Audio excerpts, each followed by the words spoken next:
President ने बोली थी बुनीतो हुआरेस कि मेक्सिको की सबसे बड़ी ट्रेजेडी है कि वो अमेरिका के बहुत नज़दीक है और भगवान से बहुत दूर है। Have you heard it? Right.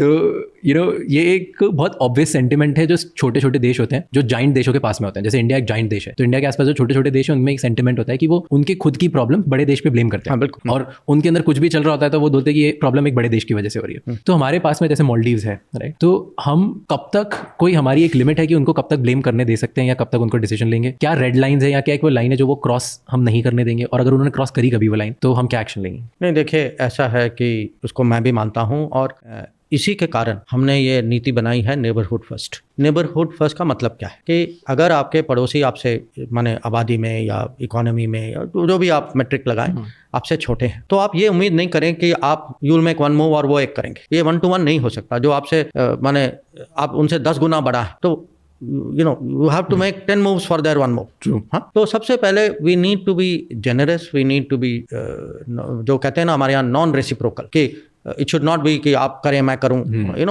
माने दिल खोल के करें। That is a kind of a common sense. और जो छोटे देश जो हैं, जैसे ही आपने कहा कि कभी कभी वो उनकी जो अपनी प्रॉब्लम जो है वो दूसरे पे डालते हैं, तो we have to deal with it patiently, reasonably. Now you ask me how patient, I would say very patient. You ask me if there is a red line.